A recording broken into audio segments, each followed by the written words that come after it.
নমস্কার বন্ধুরা, আজ আমি আবারও চলে এসেছি আপনাদের সামনে আরেকটি নতুন রেসিপি নিয়ে। আজকে আমি বানাবো শোল মাছের আলু দিয়ে কালিয়া। তো চলুন দেখি কিভাবে বানানো যায় এই শোল মাছের কালিয়া। মাছগুলো আমি ভালো করে ওয়াশ করে নিয়ে এসেছি। এবার আমি এর মধ্যে দিয়ে দেবো নুন আর দিয়ে দেবো হলুদ। আমি ভালো করে মাখিয়ে রাখবো। আমি কিন্তু লেজা আর মুড়ো সবই নিয়েছি। দেখুন মাছটায় ডিমও হতে লেগেছিলো, ডিমের ছড়া বাঁধতে লেগেছিলো। আর দিয়ে দেবো সামান্য পরিমাণ লাল লঙ্কার গুঁড়ো, সামান্যই দেবো, খুব বেশি দেবো না। এটা দিয়ে মাখিয়ে রেখে দেবো। 15 মিনিট পর চলে এসেছি। আর এদিকে দেখুন গ্যাসের উপরে কড়াই বসিয়ে দিয়েছি। কড়াইটা আমার গরমও হয়ে গেছে। এবার আমি এর মধ্যে দিয়ে দেবো সর্ষের তেল। রান্নাটা আমি সর্ষের তেলেই করবো। গরম হয়ে গেছে, তেলটা আমি চারিদিকে স্প্রেড করে দেবো। মাছগুলো ছেড়ে দেবো।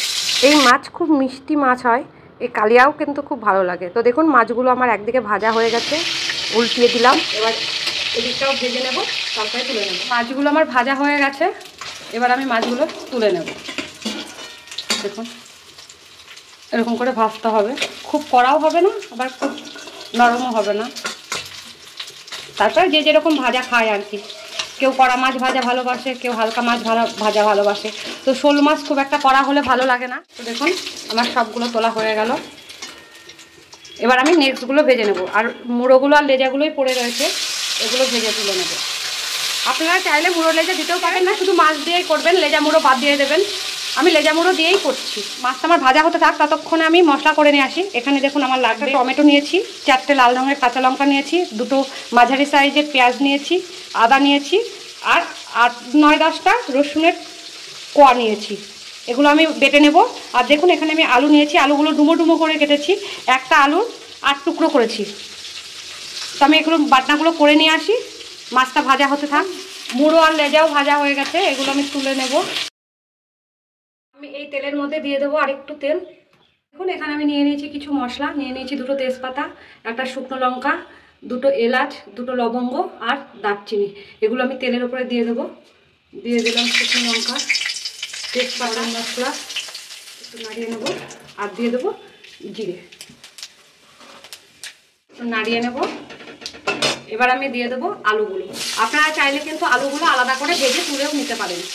আমার সময় সাশ্রয়ের জন্য আলুগুলো আমি এভাবে একসাথে তেলের মধ্যে দিয়ে দিলাম। ভাজা হয়ে গেছে, এবার আমি এর মধ্যে দিয়ে দেবো পরিমাণ মতো নুন। আমি একবারেই নুনটা দিয়ে দিলাম। দিয়ে দেবো হলুদ, দিয়ে নেব। আর দেখুন আমি দেখুন পেঁয়াজ 2টো বেটে নিয়েছি, আদা রসুন বেটে নিয়েছি, আর লঙ্কা আর টমেটো একসাথে বেটে নিয়েছি। আর শিলনোড়া ধুয়ে একটু জল নিয়ে নিয়েছি, কারণ মশলাটা কষানোর সময় আমার একটু জল লাগবে। তো এই জলেই হয়ে যাবে। তো আমি পেঁয়াজ বাটাটা দিয়ে দিলাম।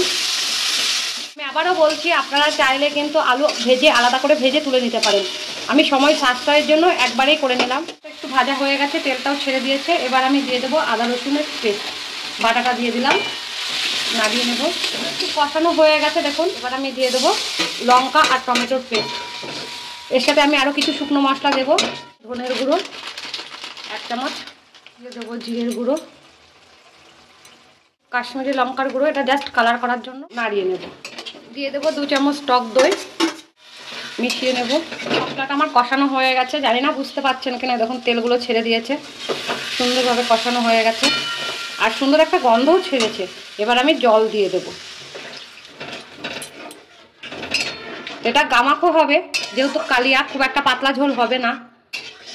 তো ঝোলটা আমি ফুটতে দেবো। ফুটতে লেগেছে, এবার আমি ঢাকাটা দিয়ে দেবো। 7-8 মিনিট ফুটিয়ে নেব, গ্যাসটা লো টু মিডিয়াম আঁচে রেখে। আমি 7-8 মিনিট পর চলে এসেছি, ঢাকাটা খুলে দেখে নেব, নাড়িয়ে নেব। দেখুন আলুগুলো ডিভাইড হয়ে যাচ্ছে। এবার আমি এই স্টেজে মাছগুলো দিয়ে দেবো, কারণ মাছগুলো দিয়েও আমায় 5 মিনিট ফোটাতে হবে। মাছগুলো একটু নাড়িয়ে দিলাম, আরও 5 মিনিট ফুটিয়ে নেব। 5 মিনিট পর আমি চলে এসেছি, ঢাকনাটা খুলে দেখে নেব। আমার কালিয়া অলমোস্ট ডান। একটু নাড়িয়ে নেব। এই থিকনেসটা আমায় রাখতে হবে, কারণ আমি যখন খাবো ঝোলটা আরও শুকিয়ে যাবে, গ্রেভিটা আরও ঠিক হয়ে যাবে। রান্নাটা আমার আরেকটু বাকি রয়েছে। তো কালিয়াতে আমার মা ঠাকমাকে দেখতাম একটু সামান্য চিনি দিত, আমিও দিলাম 2-4 দানা চিনি। আপনারা চাইলে দেবেন, না হলে স্কিপ করে দেবেন। একটু নাড়িয়ে নেব। চিনিটা আপনারা মশলার সাথেও দিতে পারেন, আমি ভুলে গেছিলাম মশলার সাথে দিতে, তাই আমি এখনই দিলাম। দেবো গরম মশলার গুঁড়ো, দিয়ে দেবো ঘি। এগুলো মিশিয়ে নেবো, হালকা হাতে মেশাতে হবে, নইলে মাছগুলো ভেঙে যাবে। রান্নাটা আমার হয়ে গেছে। এবার নামানোর আগে আমি দিয়ে দেবো ধনেপাতা, ছড়িয়ে দেব।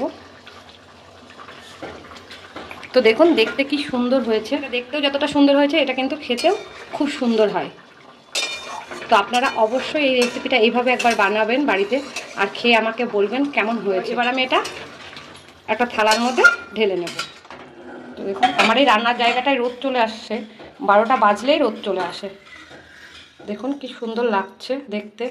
আপনারা চাইলে কিন্তু এটা আলু ছাড়াও করতে পারেন, আলু ছাড়াও কিন্তু এটা ভালোই হয়। ভিডিওটা তখন দেখার জন্য অনেক ধন্যবাদ। ভিডিওটাকে অনেক অনেক করে লাইক করুন, শেয়ার করুন, আর এই চ্যানেলটিকে সাবস্ক্রাইব করে রাখুন, যাতে আগামী ভিডিওগুলো আপনারা খুব সহজে আর তাড়াতাড়ি পেয়ে যান।